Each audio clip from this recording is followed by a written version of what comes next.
मी तुला शब्द देतो, एका वर्षाच्या आत मी माझ्या बहिणीची लग्न करेन आणि मग तुझी सगळी स्वप्न पूर्ण करेन.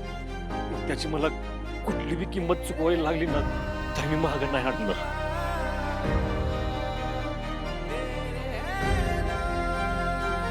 तुळजा, मला पण तुझ्याकडनं एक वचन पाहिजे.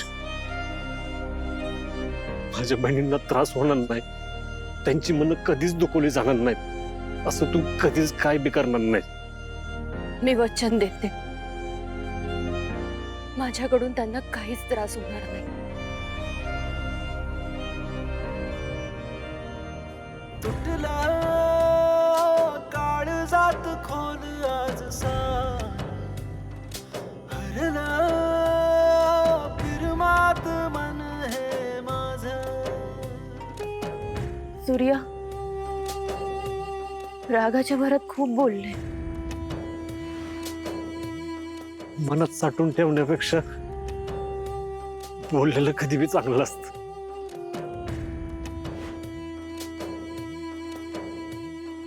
तुटला काळजात खोल आज हरला फिरमात मन हे माझं.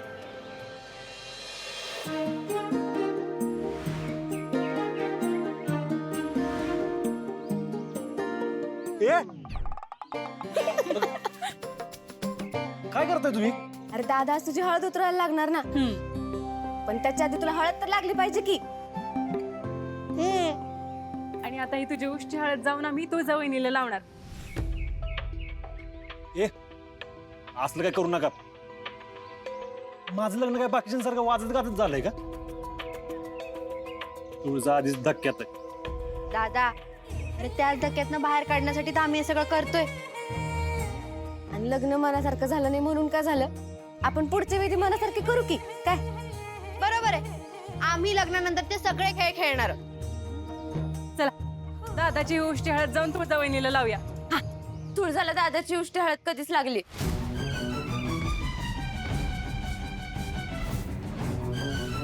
काय? काय पण काय बोलतेस? हो दादा, तुळजा बहिणीला सत्यजितची उष्टी हळद लागू नये म्हणून ती हळद पाडून नवीन हळद आणली होतीस ना तेव्हा. त्यावेळी मी दादाच्या अंगाला हळद लावून ती हळद तुळजाच्या हळदीच्या पातेल्यात भरली होती.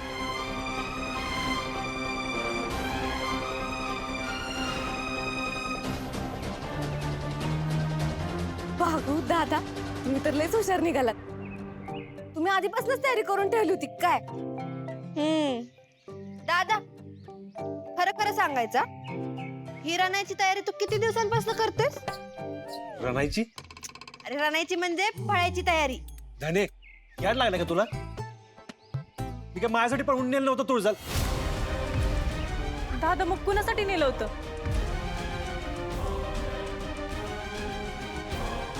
अरे दादा, बोल की, कुणासाठी नेलं होतं? अगं, तुमच्यासाठीच नेलं होतं की. तुम्हालाच पाहिजे होती ना वहिनी. तुम्हीच मागा लागला होता ना, वहिनी पाहिजे वहिनी पाहिजे म्हणून. तुमच्यासाठीच आणली वहिनी. खरंच?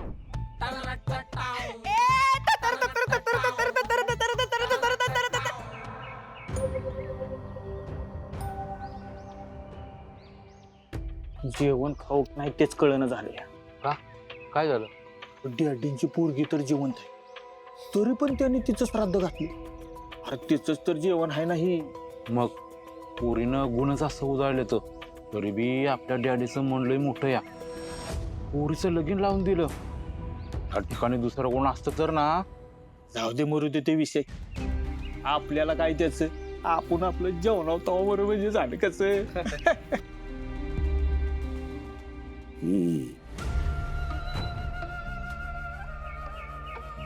काय चांगलं आहे का जेवण? पोटभर जेवायचं, संकोच करायचा नाही. आमच्या पोरीच्या आत्म्याला शांती भेटली पाहिजे. डॅडी, श्राद्धाचे तर सगळे विधी पार पडले, पण हे खिचरू का? विचार की. नाही म्हणजे नातं संपल्याचं तुम्ही तुळजाताईला सांगितलंय ना आधीच. मग आता याची काय गरज आहे? परत तिचं नाव या घरात घ्यायचं नाही. तसे नुसतं सांगून लोकांना पटत नाही. आता हे लोक इथे श्राद्धाचं जेवले, हे बाहेर जाऊन चर्चा करतील. आमच्या पोरीला कळल तिचा बाप नुसता बोलत नाही, तसं वागतो बे. फार कुठं तोंड दाखवायला जागा ठेवली नाही आम्हाला. नातं संपलं. आणि एकदा का नातं संपलं का माणूस बी संपला. आणि एकदा का माणूस संपला की त्याचं श्राद्ध घालावंच लागतं का नाही. बाकीच्या पोरीनं कळ बापाच्या विरोधात गेल्यावर काय होतं ते. आता आपल्या गावातली प्रत्येक पोरगी घर सोडताना 10 वेळा विचार करेल. कसं? हे मात्र खरं आहे डॅडी बर का. चला चिरंजीव, एका डब्यात लाडू भरा, सरनोबतांकडे चला. त्यांची नाराजी दूर केली पाहिजे बाबा. हे असं लगेच जाणं बरोबर दिसेल का डॅडी? कसं आहे चिरंजीव, लागलेली आग लगेच इजवली नाही तर ती वाढते. आणि ही वाढणारी आग हळूहळू आपल्या बाजूने आली तर आपली राजकीय स्वप्न खाक झाली म्हणून समजा. चालेल का असं झालेलं? नाही नाही, हा हो याच्यासाठी तर 8 तास केला होता आपण.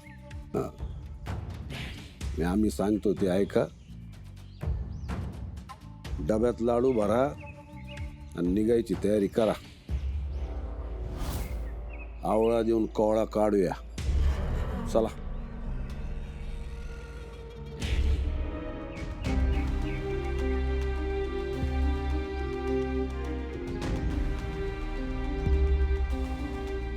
बागे, काय झालं? दादा, हे सगळं काय चाललंय? तुळजाचं त्या सिद्धार्थवर प्रेम होतं ना, ते दोघं लग्न करणार होते ना, मग तुम्ही परत कसे आलात? तुळजाने सिद्धार्थची लग्न का नाही केलं? दादा, तुमचं हे लग्न तुळजाच्या मनाविरुद्ध झालंय ना? ती खुश नाहीये ना या लग्नात? हे सगळं दिसतंय दादा तिच्या डोळ्यात. मला हे पण माहितीये की तुला जरी तुळजा आवडत असली ना, तरी तूही खुश नाही या लग्नात. हे बघ बागे, बरंच आपल्या आयुष्यात आपल्याला जे पाहिजे असतं ना, तशा गोष्टी नाही घडत. जे घडतं ते स्वीकारण्याशिवाय आपल्याकडे दुसरा पर्यायच नसतो. आणि मी पण तेच केलं. पण तुळजाचं आणि त्या सितारचं लग्न का नाही झालं? त्यांच्यात नेमकं काय झालं? तू त्यांचं लग्न होण्यासाठी तुळजाला पळून घेऊन गेला होतास ना? वय, अगं तू जरा ठरलेल्या ठिकाणी मी घेऊन पण गेलो होतो. सिद्धार्थ तर तुमच्यासोबत येणार होता ना, अजून आला नाहीये? आपल्याशिवाय इथं आहे का कोणी? गेले कित्येक दिवस झालं ते इकडे फिरकलेले सुद्धा नाहीत. एका रात्रीत त्यांनी अचानक इथून शिफ्टिंग केलं. येथे डॉक्टर सिद्धार्थ म्हणून कोणीही नाहीये. केबिनवर माझ्या नावाची पाट.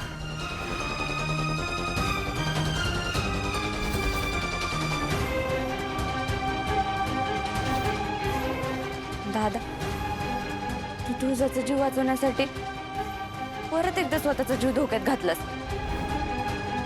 तू का असं वागतोय? तुला का सगळ्यांची मदत करायची? उद्या डॅडीने तुला काय केलं तर? डॅडी नाहीत काय करणार. आता जावंही मी त्यांचं. आणि मला मारून स्वतःच्या मुलीचं आयुष्य कशाला बरबाद करतील ते? काल ते कसं वागले बघितलं ना? अगं, रागात होते ते. आणि तू बघ, हळूहळू त्यांचा राग कमी येईल. ते स्वतः येतील आणि मला आणि तुळजाला मानानं घरी घेऊन जातील आणि पाहुणचार करतील. पण मग सिद्धार्थचं काय? तो परत आला तर? मला नाही माहित काय होणार आहे. पण मी एवढंच सांगेन तुला, तुझा दादा आहे ना, कितीही कठीण परिस्थिती आली ना तरी त्याची जळ तू मला नाही बसून देणार. तुमच्या चेहऱ्यावरचा असू कधीच माळून नाही देणार. जाऊ दे, सोड. तू नको एवढा विचार करूस. तू तुळजाची काळजी घे. तिला गरज आहे कोणीतरी समजून घ्यायची. आपल्या घरात तिला कशाचीच काहीच कमी नाही पडली पाहिजे. मग आपल्याला जेवढं प्रेम देता येईल ना तेवढं आपण तिला देऊ. एवढं करशील ना माझ्यासाठी तू? आणि हे कोणाला कळू देऊ नको. काय सांगणार? जा, पोरी वाट बघत असतील. हं? आणि तुझ्याला काय पाहिजे काय नको ते बघ जा.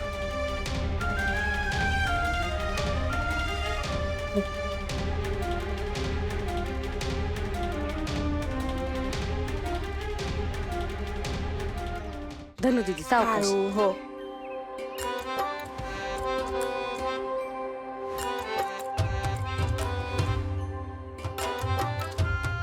ऐका की पोरींनो, मी काय म्हणते, आपल्याला जर कोणी विचारलं की दादाचं खरंच लग्न झालंय का, तर त्यांना काय दाखवायचं? सोपं आहे.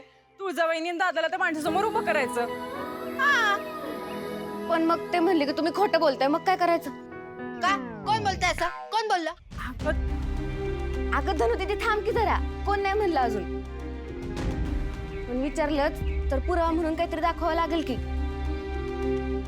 दादाचं लग्न असलं अचानक भयानक झालं, आपण फोटोच नाही काढले.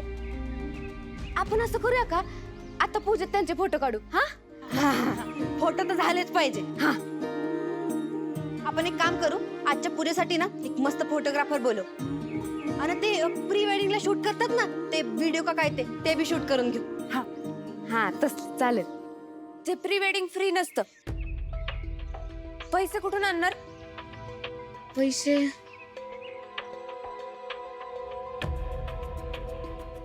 माझ्या पगारातले साठवलेले आहे काय पैसे? तुम्ही बोलवा फोटोग्राफर. खरं? हा. मी एक काम करते, दादाच्या फोनवरनं काजूला फोन करते, त्याला विचारू. हा, चल.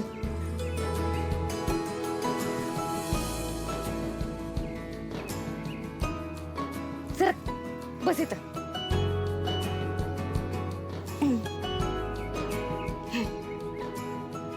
दुसरा द्या. चांगली क्वालिटी द्या जरा मामा. दादाचा फोन. हा दादा बोल. दादा नाही, दीदी बोलते. धनु बोलते. हा दीदी बोल. बरं ऐक, आपल्याला आज सत्यनारायणच्या पूजेसाठी एक मस्त फोटोग्राफर पाहिजे. तुझ्या ओळखीत आहे का कोण? अगं हाय की. हा कोण? अगं विषय आहे का, मीच आहे. आणि तुला सांगतो, असलं फोटो काढतो ना आम्ही, तू बघच.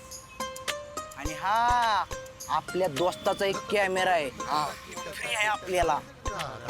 काजू, हा आम्हाला ना चांगला फोटोग्राफर पाहिजे. ए, चांगला. तुला सांगतो तेजू अक्का, असलं फोटो काढतो मी, असलं फोटो काढतो ना, पुढच्या माणसाला कळतच नाही खरा माणूस कुठला आहे, फोटोतला कुठला आहे. हा? मग काय उपयोग आहे रे तुझा? दुसरा फोटोग्राफर सांग. अगं राजू, तुला सांगतोय ना मी. अगं तुला सांगतो, मी चुकून या किराणाच्या मार्केटला आलोय ग. आता एक दिवस ना माझा असा फोटो स्टुडिओ दिसला असताना बघितलाच असतास काय रे पुढे. हा राजू, तू घरचे फायनान्स मिनिस्टर आहे ना. विचार कर, एक बाहेरचा फोटोग्राफर 20,000 रुपयामध्ये येतो. इथं 2-2 फोटोग्राफर मिळतात, ते पण एकावर एक, दोघं पण फ्री. तुमचा किती फायदा आहे बघ, पैसे वाचतील. हा चालेल, काढा तुम्हीच. हा हा हा ठरलं. पुढे आता प्लॅन फोटोग्राफी. राजू, तात्यांना सांगितलंय ना आत्याला फोन करायला? हा सांगितलं की. म्हणजे पूजेला तुझ्या वहिनीच्या घरनं पण कोणी येणार असेल तर तिला पण बरं वाटेल ना.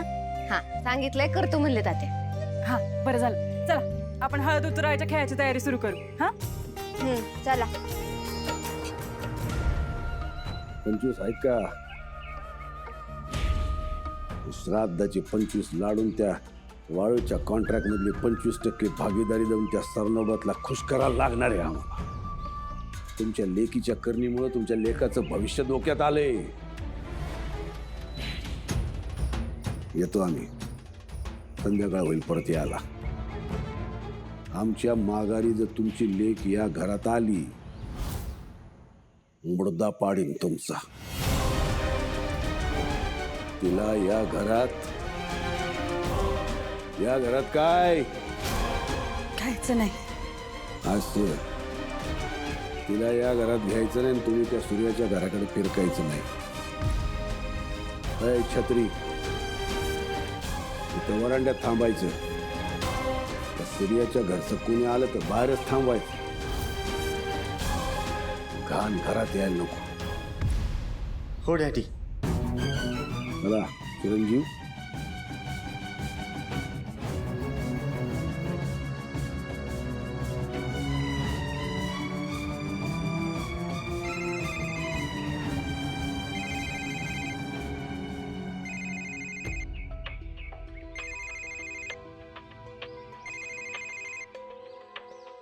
अक्का उचला फोन.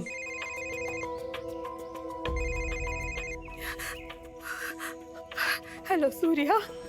नाही मी शंकर बोलतोय शालन. दादा हे सगळं काय होत बसलं रे. तुळजा तुझ्या घरची सून व्हावी असं लई वाटायचं मला. हे सगळं असं घडलं. मला माझं माहेर कायमचं तुटल असं कधी वाटलं नव्हतं रे. या सगळ्यात माझं माहेर मला परक झालं. दादा अरे दोन्ही पोरांनी त्यांच्या मनात काय चाललंय हे आधीच आपल्याला सांगितलं असतं तर आपण काहीतरी केलं असतं ना. पण आता मी काय करू सांग मला. अरे इथं या घरात मालकाने माझ्या पोरीच्या श्राद्धाचं जेवण घातलंय.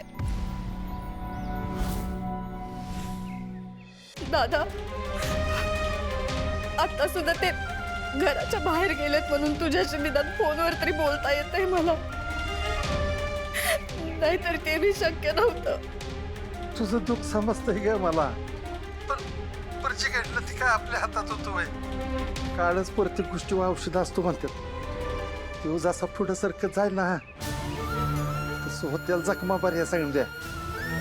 पुन्हा होत्याला दोन्ही घरी एकत्र बघ. देव करो तसंच हो. हातात आपल्याच हातात आहे. आज सत्यनारायणाची पूजा ठेवली बघ घरात.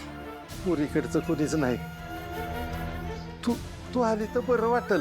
पोरांच्या डोक्यावर आशीर्वादाचा हात पण ठेवशील. हे बघ तू 2 मिनिटं का पण होईना येऊन जा इकडे आणि पोरांना आशीर्वाद देऊन जा. हा येशील ना ग शालन. येशील ना. बोल ना काहीतरी बोल की. हॅलो आत्या. काय झालं? ठेवला फोन.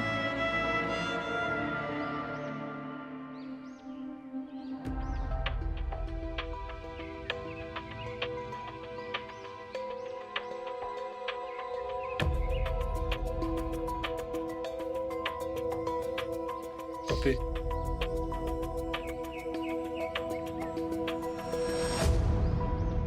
सूर्या असं आयुष्यात पहिल्यांदा अडवलेस ना.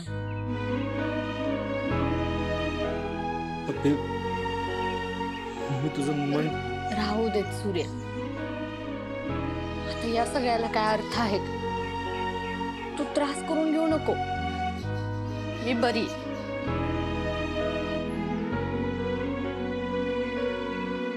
तू खरंच बरीस पप्पी.